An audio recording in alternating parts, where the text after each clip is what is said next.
Vale, moi ben, comenzaremos falando de certos aspectos que creo que son imprescindibles ter en conta independientemente do sistema do que se este traballando. Cando falemos de sistemas intentaremos observar como se generan espacios independientemente do sistema utilizado e como se poden aproveitar posteriormente tanto na fase ofensiva como na fase defensiva de unha maneira, xa repito, moi xenérica e moi primaria, por decirlo de alguna maneira.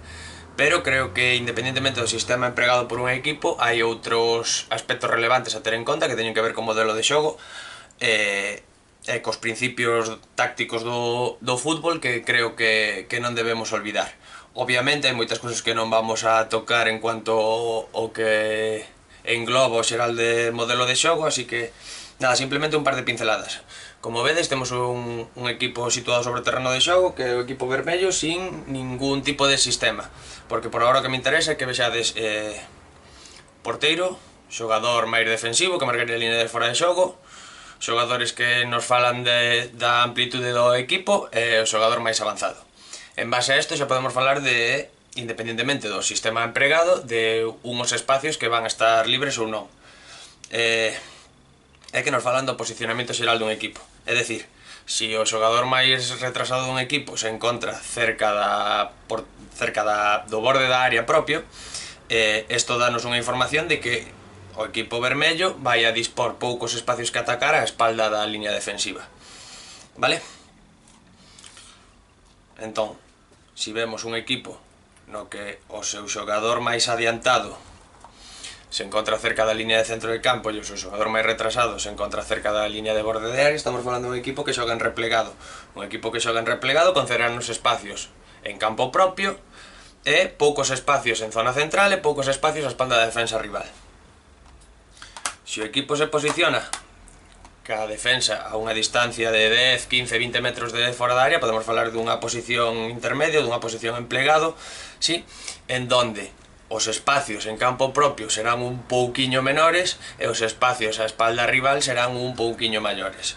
E cando o equipo rival sitúa a súa línea defensiva cerca do medio campo e os dianteiros avanzados hasta cerca do noso borde de área, falemos dun equipo que xoga en avanzado, co que resultará que en campo propio os espacios veránse moi reducidos e en cambio os espacios á espalda da defensa rival serán moito maiores. Quanto maiores? Bueno, pois en principio, na miña opinión, é relevante a posición do porteiro para ver se hai espacios que atacar na zona central na espalda. Eso vai depender moito da figura do porteiro e do posicionamento que adquira, se acompaña o resto de línea defensiva ou non. E logo, donde sí que parece evidente que se un equipo xoga en avanzado vai a generar espacios é nas espaldas dos dous laterales do campo. Isto en principio é o que sucede con a maioría de equipos. Ahora ben, hai outros equipos nos que nos podemos atopar con líneas defensivas ben retrasadas e líneas ofensivas bastante adiantadas. Que significa isto? Que os espacios que habrá neste equipo entre líneas serán moi grandes e, por tanto, onde encontraremos ou deberíamos atopar esos espacios sería na zona central, porque o terreo de xogo é un espacio demasiado amplio como para que 11 xogadores sexan capaces de abarcalo por completo, é dicir, da igual o sistema que utilicemos, o modelo de xogo de máis avanzado, intermedio ou plegado, sempre temos que ter claro que vamos a conceder espacios ao rival e o rival nos vai a conceder espacios a nós. Por outro lado, os xogadores que nos falta por referenciar serían os xogadores máis exteriores dos equipos, vale? Que un equipo mantén o bloque moi xunto e os xogadores exteriores están moi pechados, indícanos que é un equipo que nos concede espacios nas bandas.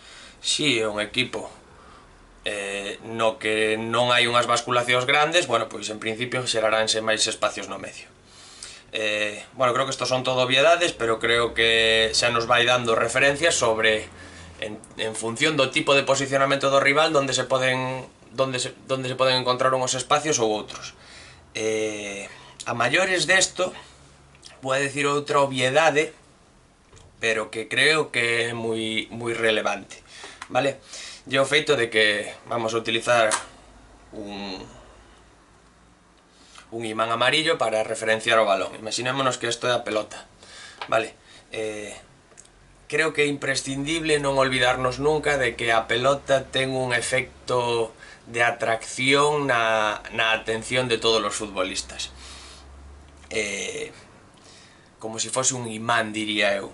Xa desde moi pequeno se nos enseña a frase de nunca se pode perder de vista o balón. Creo que é unha verdade do fútbol e creo que condiciona, no sentido de que poñamos o exemplo de que o balón está nesa posición, o que vai a pasar con todos os xogadores roxos é que consciente ou inconscientemente se van a desplazar sempre hacia a zona de balón. Cuando o balón está nunha zona central, casi todos os equipos traballan como sería o posicionamento de partida e logo en función de como este o balón sempre atrae a futbolistas, vale? Sempre un foco de atracción e de atención. Isto é importante tanto para ter en conta que os equipos se van a mover, si tendo en conta sempre rivais e compañeros, pero sobre todo tendo en conta balón, e iso é algo relevante para a interpretación de espacios e para a focalización da atención. Os xogadores que entenden que isto sucede son capaces de adquirir recursos para aproveitarse de elo. Vou a poñer un exemplo moi rápido e a partir de aquí xa falamos de sistemas. Imaginémonos que este xogador azul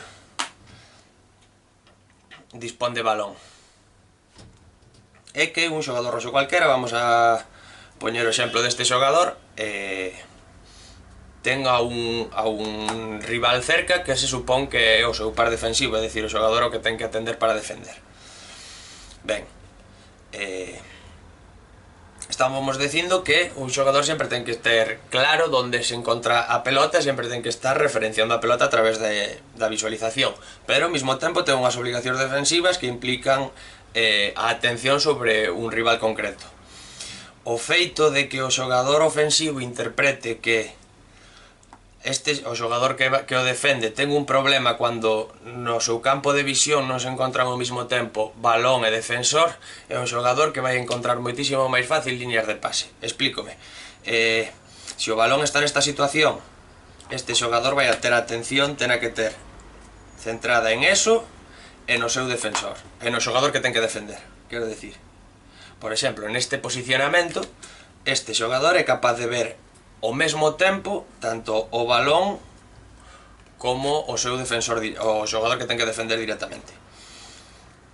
Se este xogador se sitúa nunha posición nas espaldas, o noso protagonista tendrá un problema de posibilidade no feito de que ten que decidir si o observa balón ou observa o seu defensor.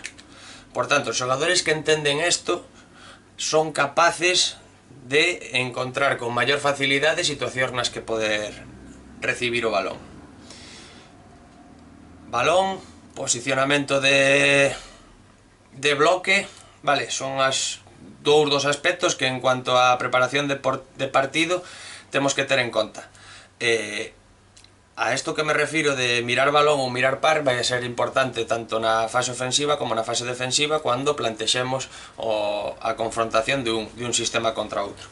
Pero bueno, parecíame importante falar primeiro de amplitude, de profundidade, para ver que o posicionamento dun equipo máis avanzado ou máis plegado xa nos dá información de onde aparecen uns ou outros espacios, e o seguinte será ver que cada sistema posibilita unhos espacios ocupados e unhos espacios libres, e a confrontación entre sistemas sempre vai a levar a que haxa complexidades para atacar ou para defender unhos espacios ou outros.